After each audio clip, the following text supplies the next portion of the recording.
Welcome, everybody. We even got Ann Siebert out. Yeah. Hey, thank you so much for joining us here today.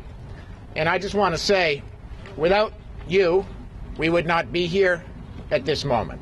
So as your governor, I am honored to have you here. And I can't tell you how much I appreciate the hard work that you've done to get us to this point. I'm not going to make the mistake of doing the thank yous, because we'd be here for 48 hours. So you know who you are. Thank you from the bottom of my heart. We gather here today to launch the first single-payer healthcare system in America.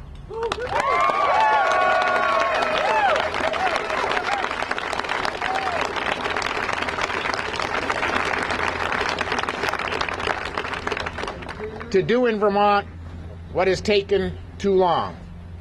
Have a healthcare system, the best in the world, that treats healthcare as a right and not a privilege.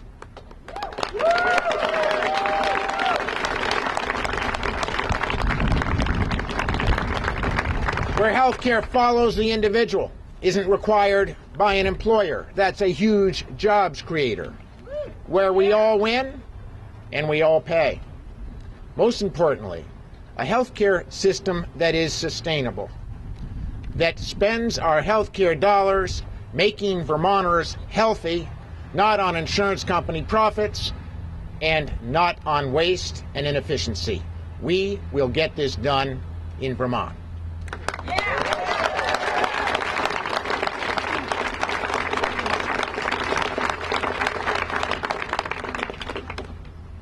We have a few challenges, and I believe that taking on tough issues, getting tough things done, is going to lead to a bright future for jobs and economic opportunities for all Vermonters. As a business person who comes to this job as governor from small business, I know firsthand that the biggest obstacle to job growth is the 10, 20, 30% increases in insurance premiums, where we as employers who so badly want to cover our employees consistently send more and more money to insurance companies for less and less coverage, asking Vermonters, our employees, to pay more and more of their share in an unsustainable system that will both bankrupt us and make it impossible for our small rural healthcare providers who do such a great job delivering quality care to survive in a small rural state. Our hospitals, our doctors, our nurses, our diverse healthcare community, along with our small businesses, cannot survive under the current system. That's a big one. We need to fix it. This bill will.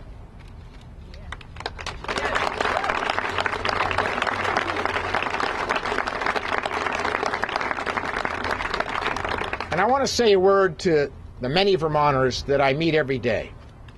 The 40,000 who have no insurance coverage and wake up every morning wondering whether this will be their day. The 150,000 Vermonters, that's 1 in 4 Vermonters, who wake up every day knowing they have insurance, but knowing that they're underinsured.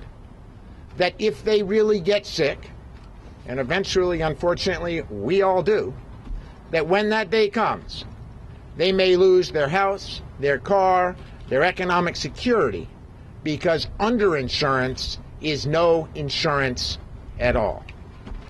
That's what we need to fix.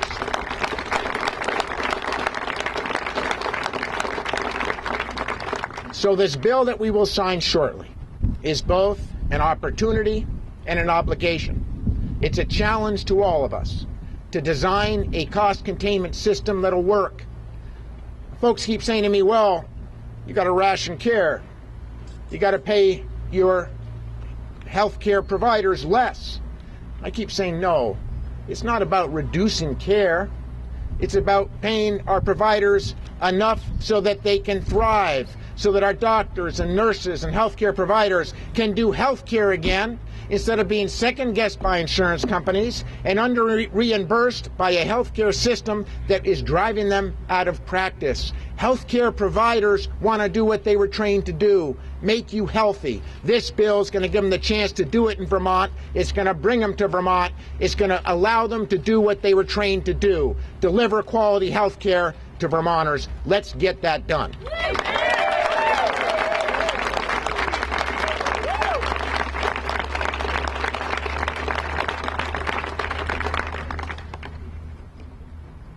We wouldn't be here today without the help of many of you. And I'm going to first take my hat off to the Vermont legislature. At a time in America where politicians do more partisanship than they do getting things done for their constituents.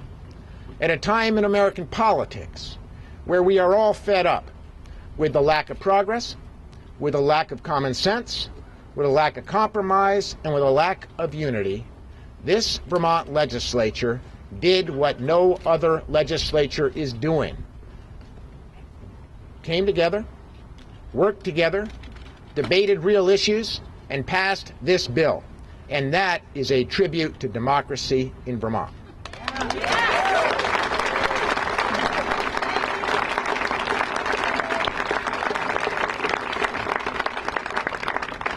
We're going to hear shortly from some of the folks who made that happen. The Speaker of the House, Shap Smith, the President Pro Tem, John Campbell, and the chairs of the healthcare committees in both the House and the Senate that did extraordinary work to figure this one out. Representative Mark Larson and Senator Claire Ayer.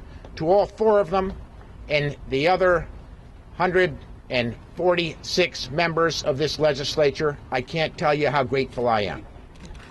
Did I get the number right? Well, I think you forgot the Senate. Oh, what about the Senate?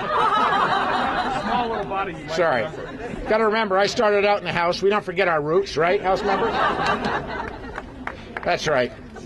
You always accuse me of running the Senate, and I just annexed it, right, John? 176 is the number we were looking for. First, we're going to hear from a few of the folks that helped make this moment possible.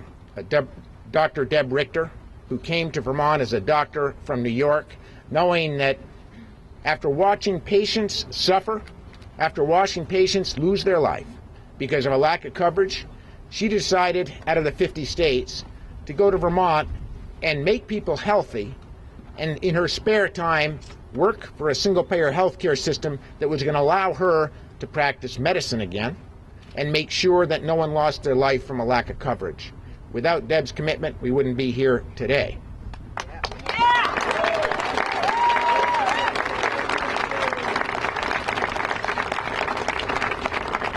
And she speaks for so many others. Alan Oxfeld, James Haslin, the entire team that's worked so hard, obviously the folks at VPIRG. You'll be hearing from Cassandra Gekas, from the healthcare advocate from VPIRG. Cassandra did an extraordinary job. Jennifer Schneider, who was diagnosed with cancer, ovarian cancer last year, and will share her story with us. Thank you, Jennifer, for your courage. And Julie Lineberger from Windham County, who is a business person who understands this from the inside. I give you Dr. Deb Richter.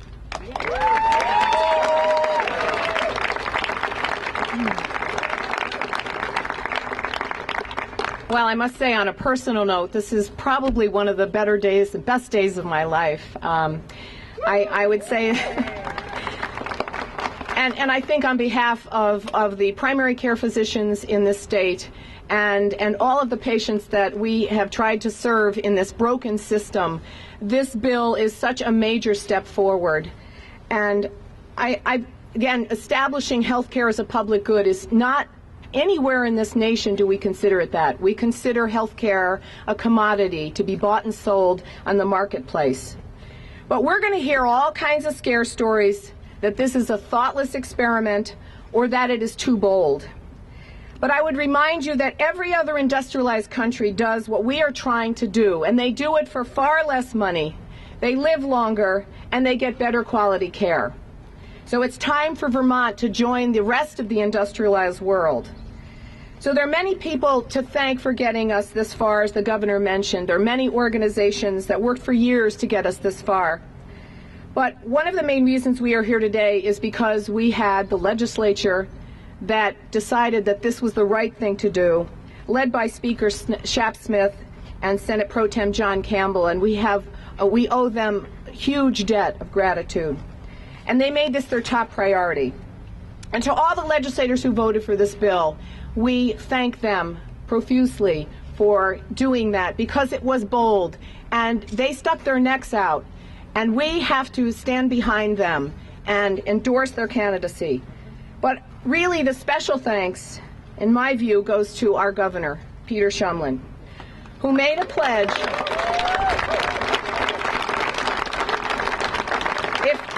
If he were elected governor, he would make Vermont the first state in the nation to enact a single-payer, publicly financed system that pays for health care for all Vermonters. And how many politicians do you know that really do what they say they're going to do? We will hear this is an impossible goal. But all along, people have said that it was impossible to get this far. But here we are. And now the real work begins. We have a long road ahead of us to get this bill in place. Let's get started, but after the party. Yeah.